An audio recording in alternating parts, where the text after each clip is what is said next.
So that's a bit about me. I will hand over to Satya for a quick introduction as well. Thank you. Good evening, everyone. I am Satya Lakshmi. I work for an organization named Avsar Leadership Foundation. I have been working with this organization for last 8 years now. And prior to that, I was a Teach for India fellow. I did my fellowship with Teach for India, and I taught for third and fourth graders here in Bangalore. So during my time with this organization, prior to that, I have done my master's in computer science. And after joining this organization, this gave me an exposure to the social space. So that's when I enrolled myself for master's in social work. I completed my master's in social work. During that time is when I got exposed to impact assessments, how to do different data handling of social data handling, and how to conduct interviews. So that is the time when if I can say, I fell in love with impact assessments, and I started doing small impact assessments during that time.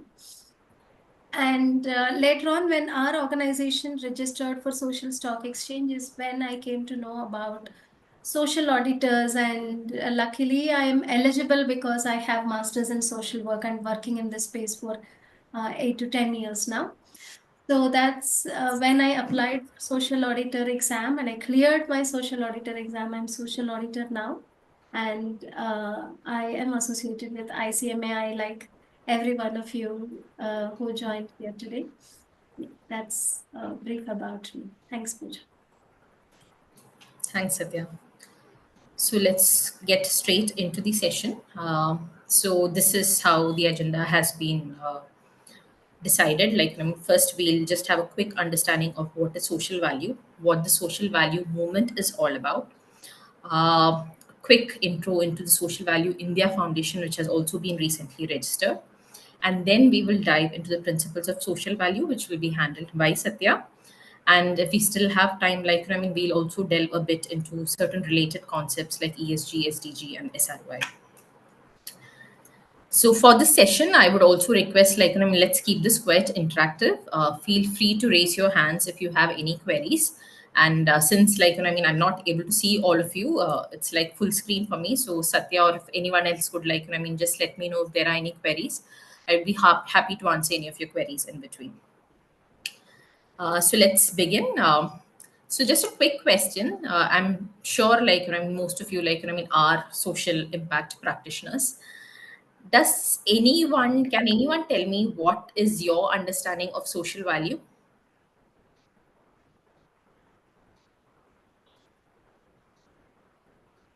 Anyone here?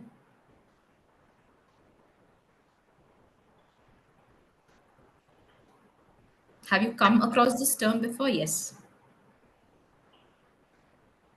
Maybe the baseline, where all people, most of the people in a society agree because it may do the common good for all of them. Mm-hmm. Okay, I think common good is the key word there. Yes, very nice. Anyone else? So clearly there are no right or wrong answers here. So yeah, you can let me know what your understanding, or what, in whichever capacity you have been exposed to this concept of social value, please feel free to let us know. Anyone else? Okay. So as it was just mentioned here, it was said, it's about the common good of people. Yes. So in social value, or as Social Value International defines it, social value is ultimately about the well-being of people. So in social value, the way we look at it is any intervention, we all know, right? We are impact assessors. They have a positive impact, negative impact. It could be unintended, intended. So there could be number of different ways the ultimate beneficiaries are being affected. So social value is about recognizing all these different changes that the beneficiaries experience, and also evaluating how these changes are important to them, because not all changes would be important to the beneficiaries, right?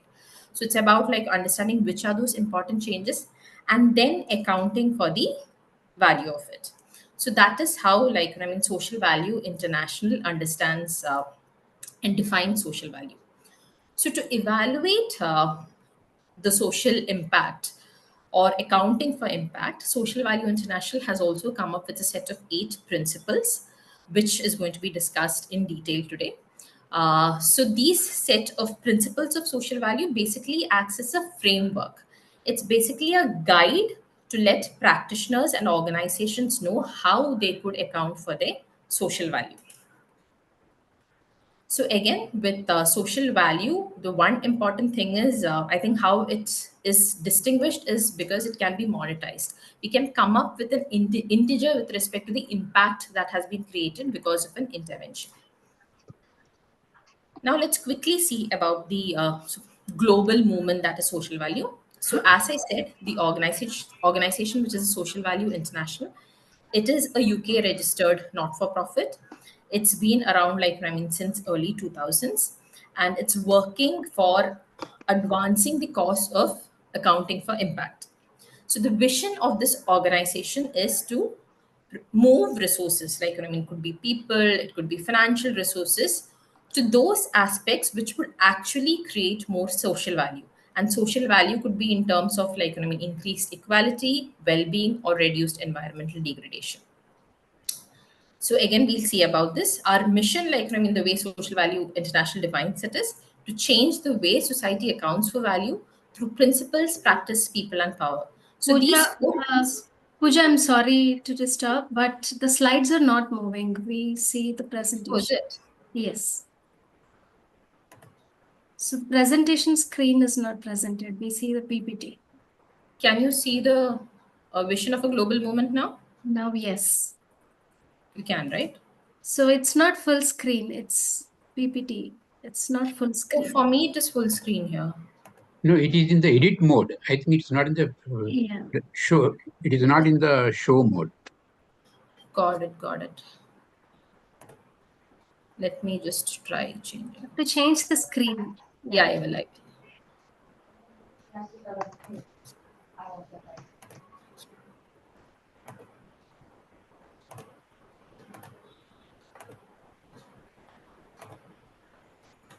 Are you able to see this now in full screen Yes. mode? Yeah. Yes. Thanks. So these are the 4 P's of Value International, which is the principles, practice, people, and power.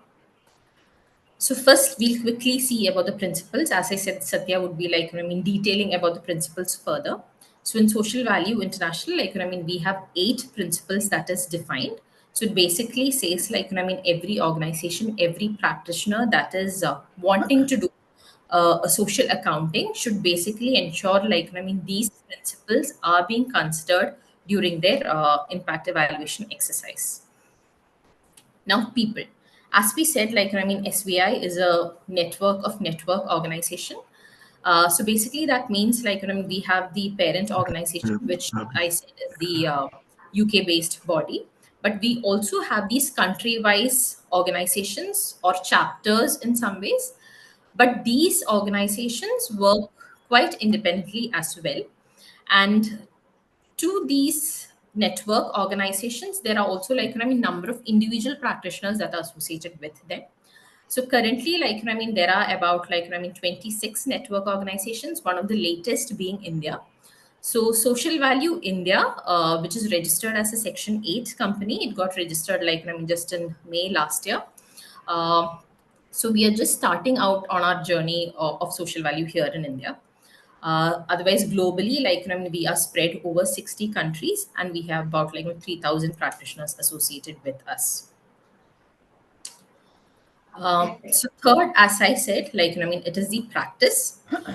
So we have the principles, but then we also have a standardizing body, like, which works along with SBI code, which also come up with, like, I mean, the set methodologies to operationalize these principles into practice. So apart from this, like, I mean, as a practice, like, I mean, SVI also offers assurance services, accreditation services, both to the practitioners as well as organizations who have embedded social value principles into their day-to-day operations. So last one is power. So as I said before, like the vision of the organization is actually to divert the resources to those aspects or to those interventions which will maximize the social value. So that is how Social Value International see itself as an agent of power by a reasonable accounting of impact creation. We understand, like, I mean, what are those aspects which brings about the most well-being for people, and, like, I mean, what more would be the human resource, the financial resource that would be required to further improve upon that. So that is how, like, I mean, SBI collectively also becomes an agent of power. So this is our theory of change. So again, it's nothing but the four P's. The way we see it is like a community of people who undertakes social impact practice, social valuations, undertakes assurance services, brings about more consistency in impact accounting, and we develop, like, more comparable information for better decision making across the globe, and this results in a change in resource flow. So this, in effect, is the theory of change that SBI operates in. So this I've mentioned before. It's basically a network of networks, and SBI is a standard setter for social value accounting and impact. It is absolutely a member-led movement, and as I said, like, we have about 3,000 members across the globe currently. I'll quickly touch upon the history of Social Value International and how it came into being. So the entire conversation on social returns on investment, which most of you must be familiar with, started, like, I mean, way back in the 1990s in the US. UK and the Europe also, like, I mean, got familiar with the concept of SROI, and the UK cabinet got much interested in evaluating the returns on the social returns on investment, and they even published a guide to SROI in 2007. Post that, there was an SROI network that was developed so that there could be accredited practitioners who would undertake the social returns on investment. And then later in the around 2012, the two organizations, which is the Social Impact Analyst Association and the SROI network, collectively merged and became the Social Value International. So this was also a requirement because in 2014, like, I mean, social UK actually has an act which is called the Value Act. So this is more pertinent in terms of public procurement. So in UK, like, I mean, most of the public procurement will have to demonstrate social value creation. So UK kind of pioneered it, and, like, I mean, now we have number of countries, like, I mean, taking that up as well. So that is also the reason for branding it as Social Value International. So in UK, like, I mean, the term social value is, like, I mean, very immediately associated with the act. But I think in Asia and more or less in India, like, I mean, I think social returns on investment is still what, like, I mean, rings a bell for everyone than social value. So further to that, like, I mean, there were the number of national networks that were created, and also in 2022 we partnered with UNDP. So Social Value International is also the accredited training providers for the Sustainable Development Goals. And 2024, as I said, like, I mean, we also came about with Social Value India Foundation. So next, we'll see the principles of social value. As I said, like, I mean, there are the eight principles, which is like involve stakeholders, understand what changes, value things that matter, only include what is material, do not over, transparent, verify the result, and be responsive. As we delve deeper into these principles of social value, we should also keep in mind that, like, I mean, these principles are not linear. We should consider them cyclic, because there is always a feedback that goes, and, like, I mean, we'll have to again start the process from the beginning, like, I mean, by involving stakeholders, and then, I mean, taking up the entire assessment. So there is this principle, as mentioned above, like, I mean, which is a framework that is available for practitioners to standardize the process. So in SVI, like, I mean, we are very mindful, like, I mean, only the process gets standardized. Otherwise, like, I mean, we do not recommend any standardized metrics. And as mentioned before, the purpose of the framework is to enable better decision making to optimize well-being for everyone. So now I'll pass on the screen to Satya if there's no further questions. If there's any questions, happy to take on.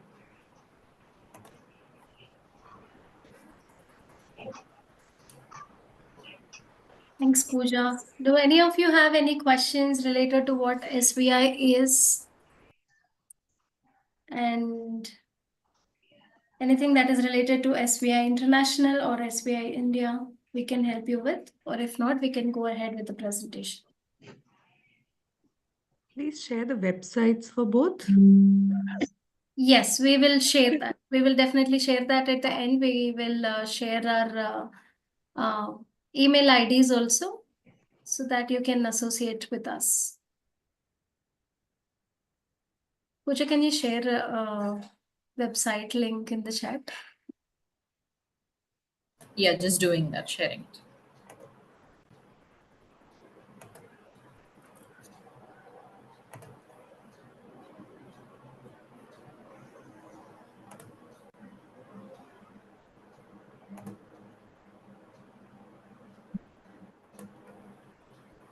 Are you able to see my screen?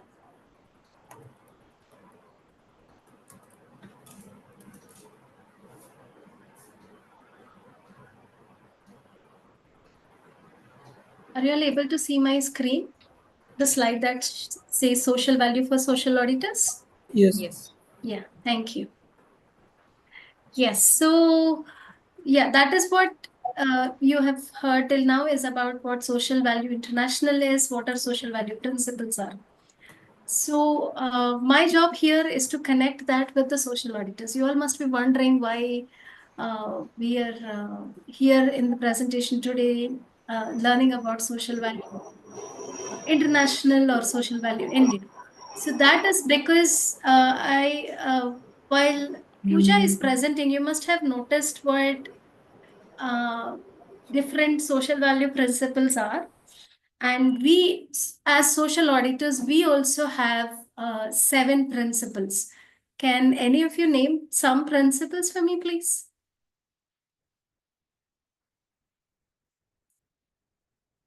So let me give you an example. Integrity is one of the principle that all social auditors should have. Anything else that you remember?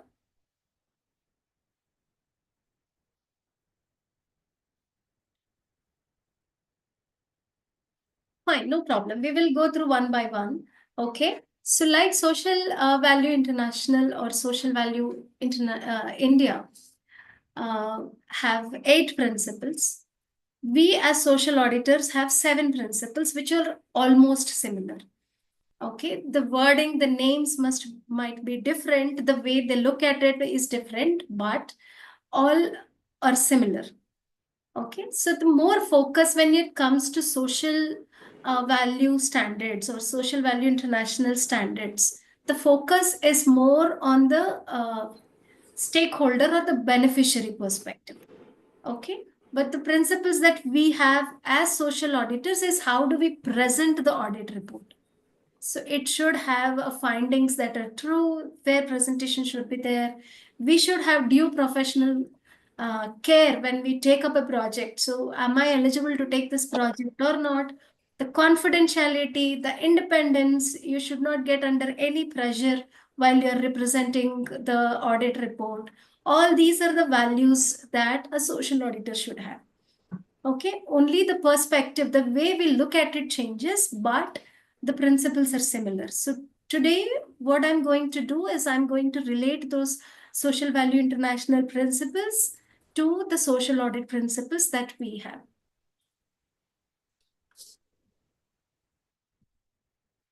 Yes. So again, like I said, the social value refers to the value the stakeholder is experiencing, what the beneficiary on the ground is really experiencing.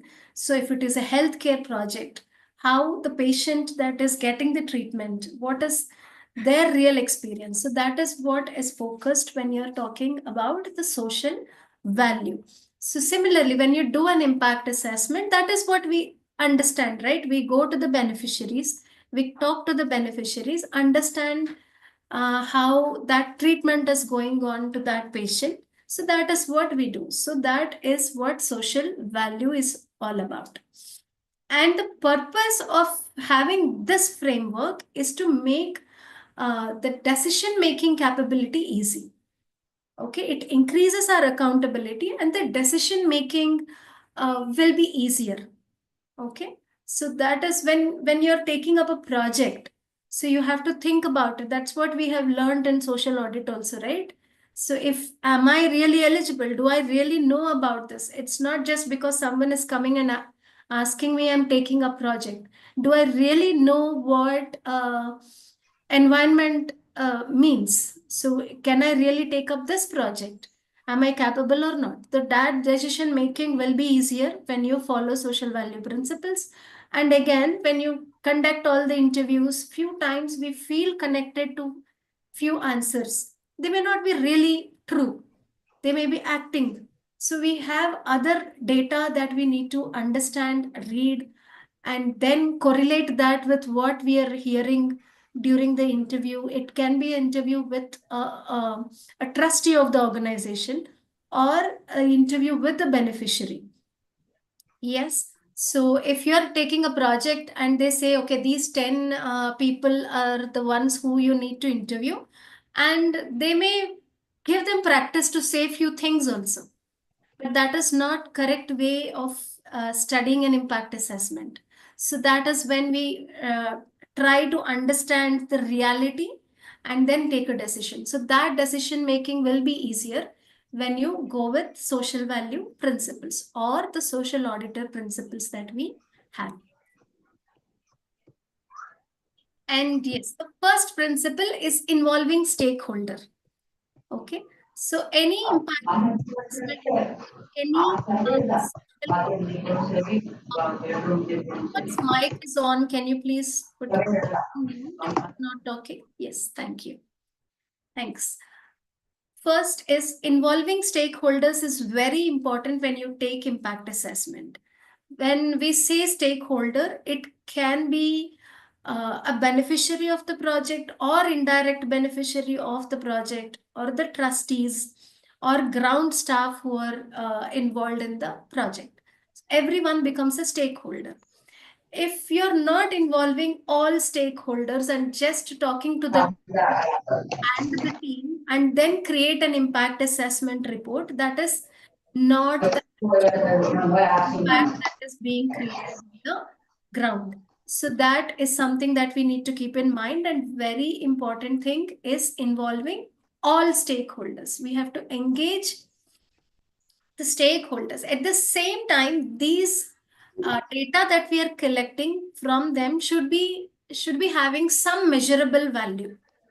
Okay, some maybe in the survey you can include how happy are you with this project, as how impactful is this project on your finances or on your health or on the well-being of the family.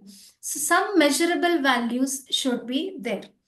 Okay, so that is about involving stakeholders. So how can you practice this when it comes to the field or when it comes to the creation of the impact report that you're generating? And every project will have different kinds of stakeholder. Our job is to identify who different stakeholders are and make sure we talk to at least one or two, depending on the number of participants from each stakeholder group. Or when you're doing a focus group discussion, we make sure the participants are from different. Okay. And participatory workshop, capacity driven and involving stakeholder throughout the assessment. Like I said, yes. So when you're doing that assessment, so if you take interviews and then go back and then analyze the few things and then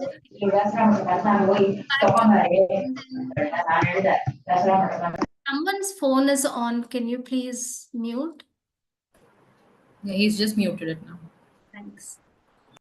Okay, so we have to make sure that we involve different kinds of stakeholders at different stage of assessing the project. And the next one is understand what changes. So this is very important. So we also have in our social audit principles, we also have fair representation. Fair representation, what we talk about is that truthfully, really this is happening in the field or not. that is same as understanding what really changed. It can be a positive impact, it can be a negative impact, intended and unintended. So few organizations, when they take up a project, they intend for good. Every organization will intend for some good and start the project. Maybe someone in the community, for someone in the community, it's not intended outcome. So it can be unintended. There can be some unintended outcomes of the projects. And because of the positive impact we create, there can be some negative impacts also. For example, if uh, one organization is conducting workshops on making plastic cups, so they are creating an employability. Yes, for sure, they are creating employability. Many female in the community or unemployed youth in the community are now employed. It is the impact that that organization is creating. But there is a negative impact from this because they are creating plastic waste. Yes, so that also should be leveraged when you are doing an impact report. So that is fair representation that we see in our social audit principles. So I advise you, once you get this, we will share the presentation with you. It will be helpful if you can go back and see what 7 principles of social audit are and how these principles are associated with each other. Next is value the thing that matters. So this is very important. So we have to understand the first thing we need to understand is what the organization wants to do, and is the outcome exactly related to that outcome that the organization is expecting or not. So this is evidence-based approach we say in our principle, social audit principle. This is evidence-based approach. Whatever they are claiming, do you really see the evidence? So when they say we create employability in that community, yes, we see a lot of people working. Are they really from that community, or they're bringing someone from the family and deploying them? Yes, so we need to have an evidence-based approach. That is what it is said in our social audit 7 principle. That is the value, the thing that matters. Okay, and then it should be quantifiable. We should be able to say that in numbers. So when it comes to social value principles, everything, 90% of it, everything should have a quantifiable value that is associated with it. Okay, that is the reason we do a lot of survey, even in the interview questions. A measurable outcome is what we will try to bring from that. Yes. So then going to the next principle. Again, next, include only what that is material. Okay, the material things only to be included. Again, comes back to fair representation. Whatever you believe, you see with your eyes. Okay, I see they said that they have given 10 computers in the school. I can see them. Yes, material evidence is always important. So we have to make sure that whatever the organization is claiming, and then the report that we are generating should have fair presentation that has proper evidence-based approach. Okay. And next is do not overclaim. This is another thing that is really very important. Organization, what happens is when we do something, we definitely see that in a bigger picture only. If you see 10 people benefited, it looks as if 100 people or I created a lot of impact. So that overclaim should not be there, and we as social auditors should be very careful to not to overclaim about anything.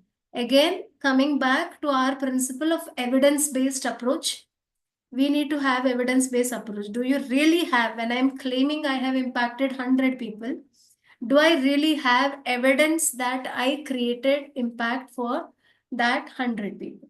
So that ability, or that professional ability you should have to understand what evidence you have in hand or what evidence are you looking at, and make sure that you do not overclaim or the organization will not overclaim when you present the report. And yes, for this, the important thing is have a comparison study. Have a comparison study. Is similar kind of organization or is government doing anything about this, and how impactful that program is. Okay, how impactful that government program is, or if any other similar kind of organization is doing similar thing, are they able to do better than this organization? You should have a comparative study, so that, so the desk review we say, right, the secondary research that we do, you should have proper secondary research or the secondary data that will back your evidence so that you do not overclaim. So I will take a pause here. Do you have any questions till now? You can tell me, you can ask. If not, I will proceed with other three principles. There's a question on the chat, Yes. Satya, which is, can we prioritize the stakeholder for engagement activities? If so, what shall be the criteria? Sorry, can you repeat? Can we prioritize the stakeholders for engagement activities? If so, what shall be the criteria? Yeah, we can definitely prioritize stakeholders. Criteria will definitely depend on the kind of project that you are doing. Yes, so definitely when you are doing an assessment for an organization, the major stakeholders will be the direct beneficiaries. They will have the first priority. Yes, so for an employability training, for example, so the person who is undergoing the training and got placement in some organization or some firm or some company will be our first point when we try to understand about the stakeholders. Then comes the family. So because of this employment, there is an indirect impact on family finances. So then comes the finance. So then again, so the people in that community are impacted. How is it changing the whole community? So they can be the next priority that you have to look at. Yes. And at the same time, the team that is working on the ground and the team, the management team of the organization, they are also important. That is how you can prioritize.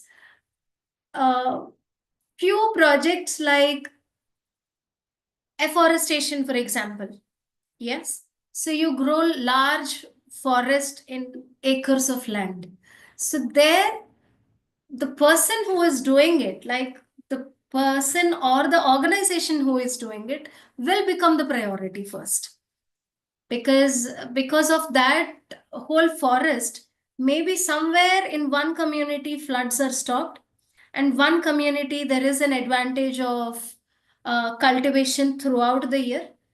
So but they become the secondary for us now, because we need to understand the main focus of how much uh, carbon emission is this forest reducing, everything. So we need to understand what the trustees or the what the management of that organization wants to say about it.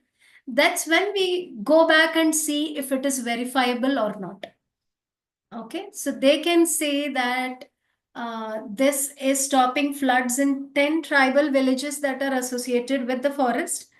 And then that is when we go back and see really if that 10 villages are really impacted, what was the scenario before. So that is how it is. Prioritization is always based on the project that you take up.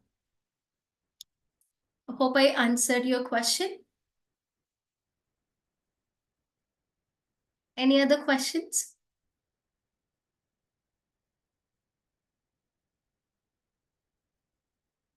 Okay, so we can go ahead and then we can always discuss at the end, no problem. Next, principle number 6. So this says be transparent. In one word, it says be transparent. For us in our social audit principles, we have many principles that are associated with this one word saying be transparent. The integrity that we talk about, the confidentiality that we talk about, or the independence. that we talk about. Everything is associated with transparency. Okay. So you have to be transparent on what work you're doing.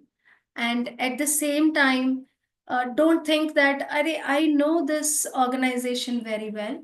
They are doing very good work. And so if I see something, I think I can skip this. When you compare with the larger picture, larger impact that this organization is creating, this is a small thing that I can neglect. I don't need to consider. No, that's not possible. So there will be some unintended outputs that we see on the ground, but that is also very important. You definitely have to present it in your report saying this is what I have observed. And at the same time, you have to be clear in your reporting that this is the project that I have taken up, and this is the process or the methodology I have chosen. Why? Okay, like we have theory of change, we have social return on investment, and we have log frame model, that logic model that we have seen in the previous sessions. There are different models, different approaches for an impact assessment. Then you have to uh, mention what methodology you have used, and at the same time, when conducting stakeholder assessment or the interviews that we take, what kind of approach you have used. Have you used focus group discussion or survey or personal one-on-one interview, or and what kind of evidence that you have collected, and what sampling technique you have used. Did you do random sampling or a snowball sampling, or what kind of sampling technique that you have used? All that you have to mention in the report. What kind of sampling technique, what kind of methodology used? Everything should be transparent. And like I said, in our audit principles, we have integrity, confidentiality, dependence, independence. So that means you should not come under any pressure uh, of any kind of external influences while making the project. You have to be transparent on what methodology you are using.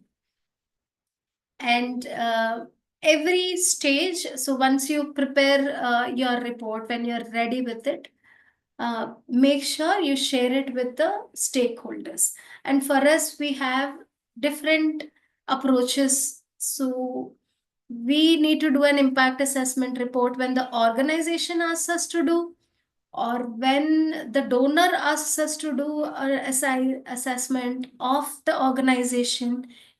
So we have to keep that in mind. Who are we presenting this data, or who are we submitting this impact report? And based on that, you need to change your methodology and approach.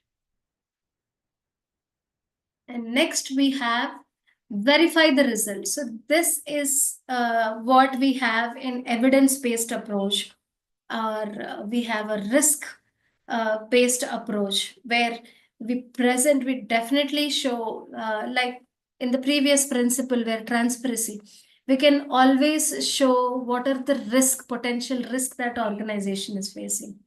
Here, verify the results.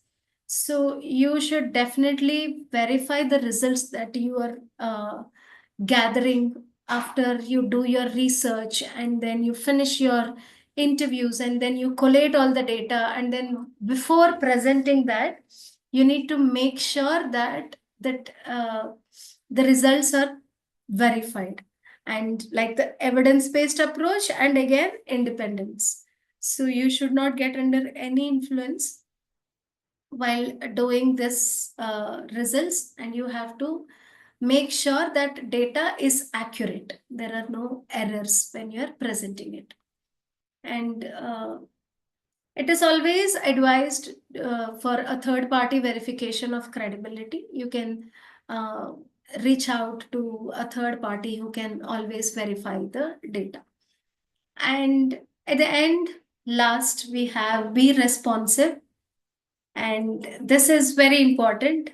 And for us also as social auditors, this is very important. Whatever activity that we do, we have to make sure it is aligned with SDG goals. The SDG goals that we have, whatever the organization is having, how is this objective of the organization is aligned with SDG goals.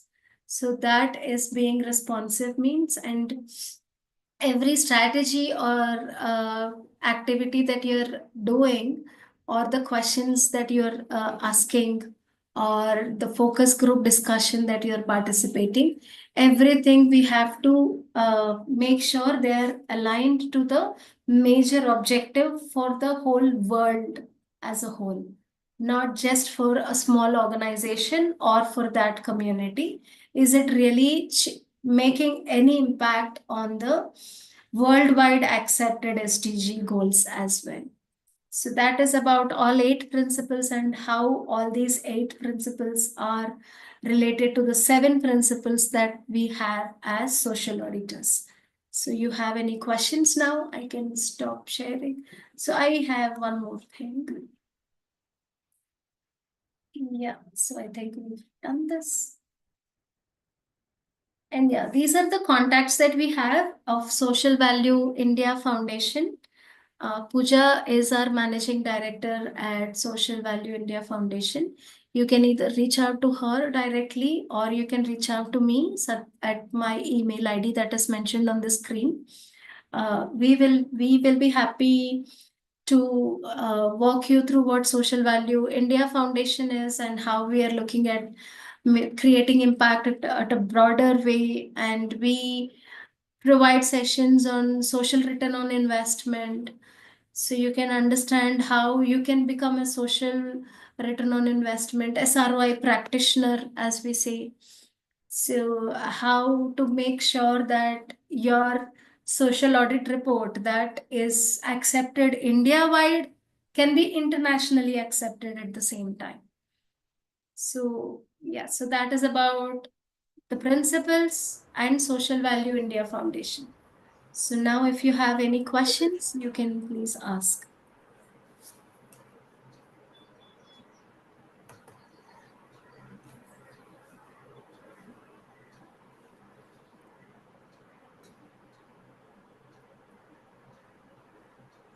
Madam, I am Siddharth Mukhopadhyay. I am from Kolkata. I am Hello, sir. I have qualified social auditor. Basically I am a cost accountant, and I am doing other practices also. If I undertake any social audit project, then how you will help me to make at least for first 1 or 2 assignment? Sir, you can write to me at satya@avsarfoundation.in.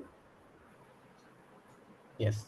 So I can help you with that, sir. We have few social auditors who are associated with us. We are hand holding them for the initial projects. And are you helping to get new assignment also? That is not in our hands, sir. Yes, that is. We can help you. If you already have a project and you are trying to figure out how to do it, we can definitely help you with. Yes, yes. You can get in Then touch. you can help. Okay, thank you, madam.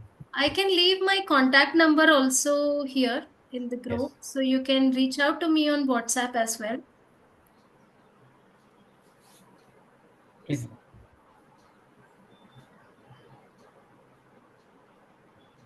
Okay. Your number, madam? I have dropped it. Oh, sorry, I sent a direct message. I will message you. Acha, it You is. can reach out to me, sir. You can WhatsApp me or email me at my email ID. I, I have not received your WhatsApp number, madam.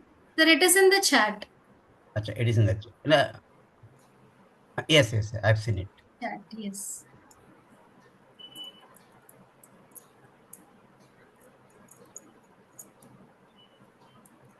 Our organization, Avsar Leadership Foundation, is also impact assessment firm registered with ICMAI, sir. We can Okay. help you with that.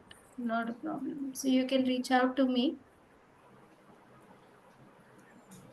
So we have one question: social impact assessment and community impact assessment. Are these two same or different? Pooja, you want to answer this? Yeah, quite an interesting question. So maybe to quickly answer that, like, I mean, what I would say is, when we talk about social impact assessment, we consider stakeholders at large. It needn't be just the local community. Say, suppose, like, I mean, it's in educational intervention.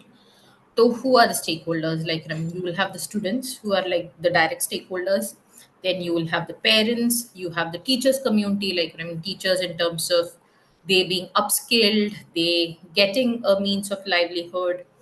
Then, like, I mean, you have the larger community, like, I mean, around it. It's that's like, I mean, one way of considering it. Though, like, I mean, when we say the students' parents, they are also part of the community, but there are also other ways, like, I mean, by which the students, I mean, because of their knowledge, because of their exposure, they go back to their, the village, or, I mean, the larger group of family, and influence their behavior. So that is like, I mean, when we typically say social impact assessment, like, we list out the different types of people who would possibly get impacted by the intervention. And as we said, like, I mean, either directly or indirectly, either, like, I mean, they could have a positive impact or a negative impact. Otherwise, like, sometimes when we say community impact, it tends to be identified just as the local community impact. Say, like, I mean, there is a factory that is coming up, so there could be some pollution effects, like, I mean, with in the surrounding community. So that's another way, like, I mean, we look at community impact assessments. Yes. To just add to what Pooja said, so we can say community impact assessment is one part of social impact assessment, but social impact assessment is a big one. And what impact this community is getting from the project is the social impact.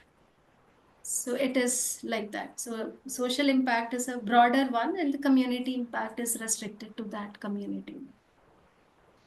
Thanks. Any other questions? I see only that in the chat. No, you just you now told me the social impact assessment is a larger picture than the community impact. But the just previously Pooja was telling, suppose some some students were benefited, they will go back and their families will improve. So that means the community must be a broader picture or much wider than the social impact. Now, social impact means I'm only evaluating the students' behavior, whether they are benefited or not.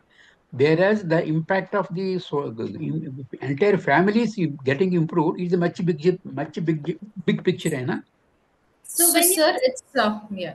Should I? yes, Yeah, it's like the other way around. So, when we say social impact assessment, like, we are considering the direct beneficiaries, which is the students, and also the larger group in some ways. But then they become the indirect beneficiaries, right?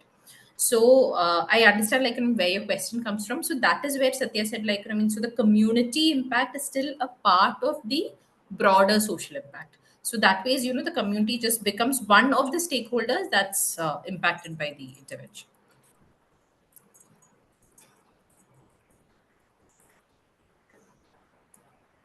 is that clear now, sir? Okay, okay. I mean, maybe with a bit of practice, maybe things will be more understood. I mean, that's okay.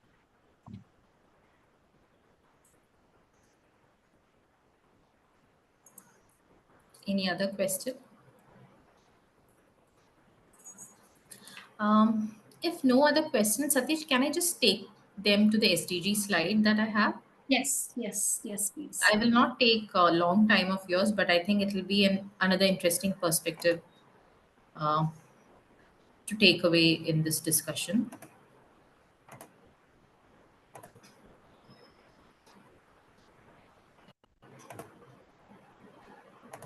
So you're able to see my screen, right? Are you able to see my screen? Yes. Okay. Um, so there were, like, few slides which were on the related concepts to social value. One being ESG. So again, I'm not sure, like, how familiar is everyone here in this call, like, with ESG. But ESG is a buzzword today. But the way it is looked at is primarily from the investor side. It is considered as an investor risk management framework.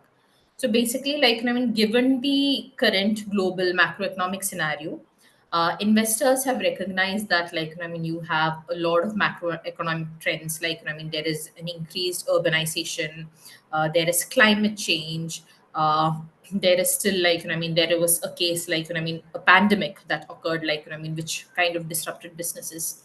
So recognizing the larger economic, social, environmental trends, investors wanted to assess, like, I mean, how these factors are influencing business.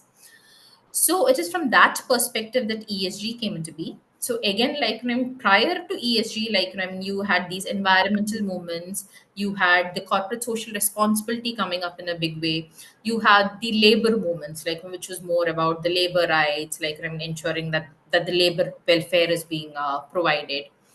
But then what differentiates ESG is that ESG wanted to know, like, I mean, the numbers to it. So suppose, like, I mean, there is organization, like, I mean, that is resulting in a lot of emissions. So investors want to know, like, I mean, what could be the effect of those emissions on the company's bottom line. So that is how, like, I mean, ESG is like increasingly growing these days. So even in that respect, like, I mean, social value, or accounting for value is increasingly becoming important, because everyone wants to see a number. So even in terms of ESG, like, when we talk about the social, the community factors come into me.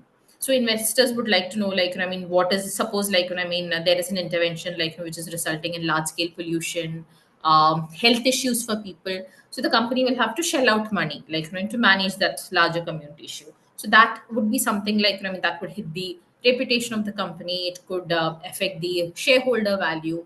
It could also affect the company's bottom line. So just to ensure, like, I mean, companies also recognize these broader trends around, investors wanted to ensure, like, I mean, there are these absolute matrices that they can continue tracking to assess companies' performance against E, S, and G. But so ESG, like, is largely the risk mitigation framework by investors, and then you have sustainability, right? So sustainability, the way it is defined by UN, is meeting our current needs without compromising the needs of our future generations. So when we talk about sustainable development, thereafter, like, I mean, since 2015 came the UN Sustainable Development Goals, which is like very time bound. So by 2030, like, I mean, different nations, all nations, like, which is most of the countries of the world who are signatory to UN SDG, have to meet certain global sustainability development related goals. So again, like, I mean, sustainability by ways of SDGs also became something that is measurable. Because if you look at SDGs, there again, like, I mean, they have you have the 17 goals.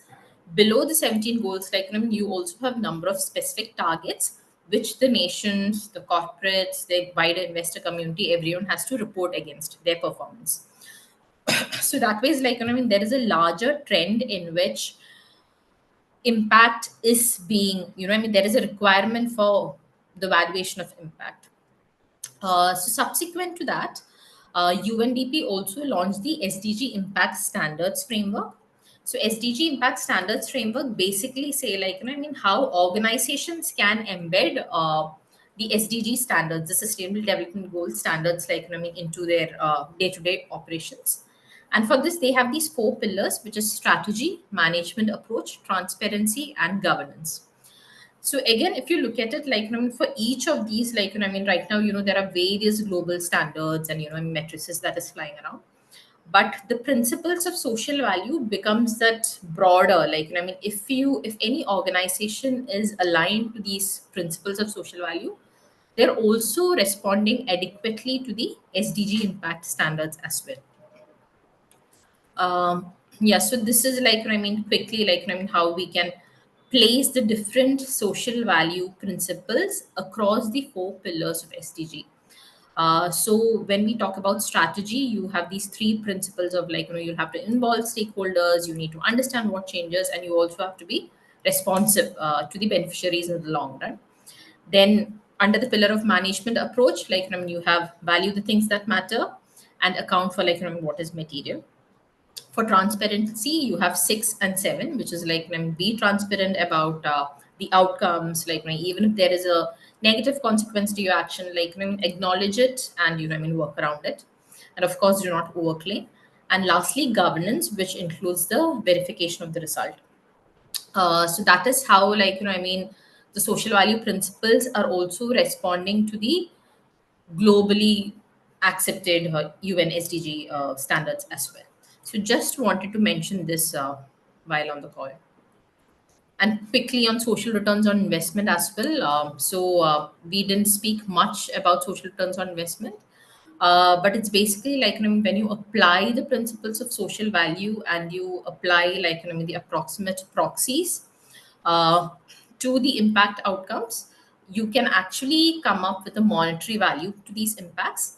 So that is how we see social returns on investment. And again, if you go to the social value international page, there is a publicly available guide to social return on investment as well. So yeah, if there are any queries further to this, happy to take on on this call or even offline.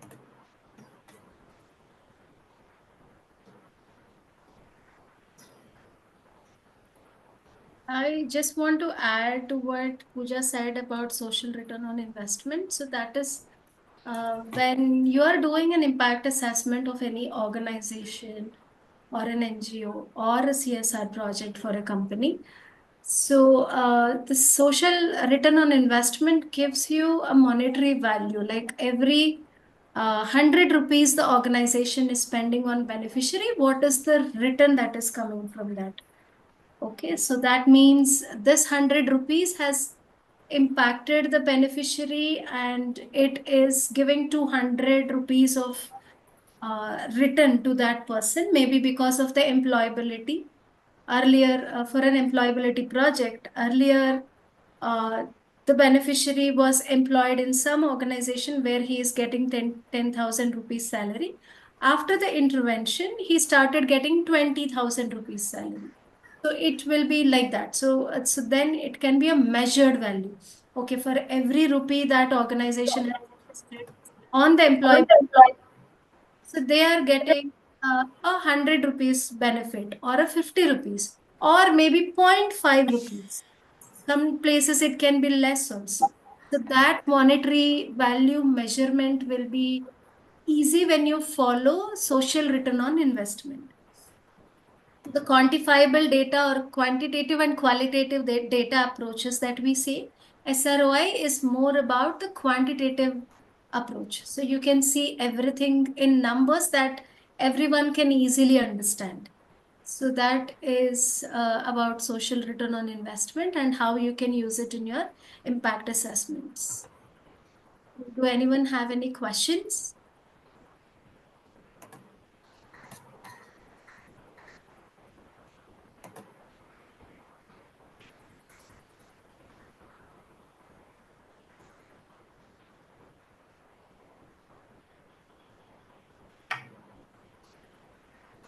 You can leave the questions in the chat box also, so we can answer. Or later you can send us through email to the emails IDs that we have given of Pooja or me. You can reach out to any of us if you have any questions or any clarification needed or any support in doing your impact assessments.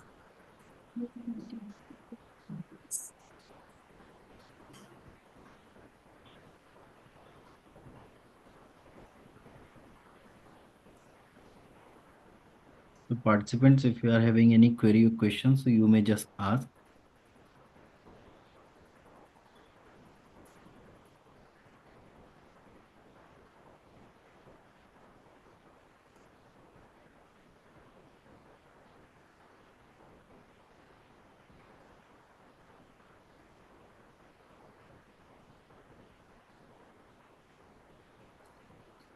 Madam, this Avasar Foundation registered with Social Stock Exchange, madam? Yes, sir. Our parent organization, Opportunity Foundation Trust is registered with Social Stock Exchange. We are the first organization to register on BSc and fourth on NSC. Great, madam. We are in our renewal process also. NSC is almost done and BSc we are renewing it. How much fund mobilizing, madam? We have not raised funds yet. We are just registered. Okay. We are not listed.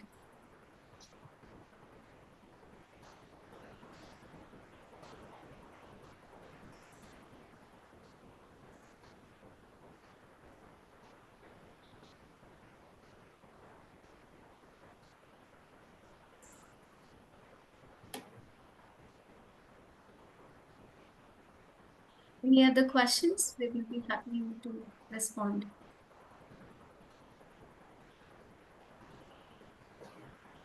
You can share with us if you have faced any challenges while doing an impact assessment. I think we can help you on that also.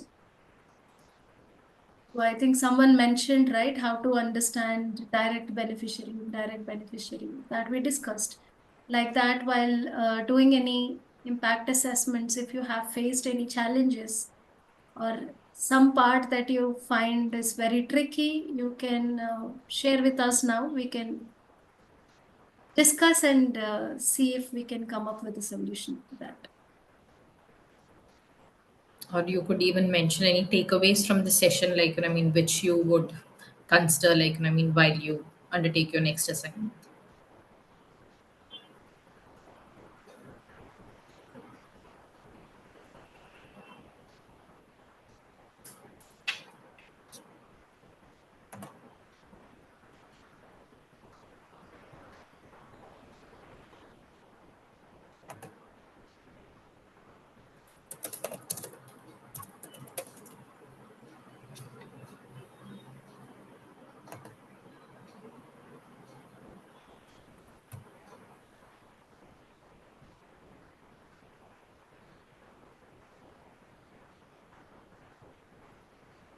If there are no more questions, can we conclude the session now? Sure, madam. If we are not having any query or questions, so we can just conclude this session over here. And I also thanks to our faculty guest, Miss Pooja ji and Miss Satya ji. Thank you so much, ma'am, for such a wonderful session. So, Thank Thank you for if you are inviting us, and not yeah, having any thank you for further having us. query or questions, so we can just conclude this session over here. Thank you so much once again to all the participants and our faculty guests. Thank you, madam. thank you. Thank you Thank you. very much. Thanks, everyone. We have left our contact details in the chat. Sure, You sure, sure. guys reach out to us whenever Sure, sure. Absolutely, ma'am. it's required. Thank you. Thank Thank you, you ma'am. so much.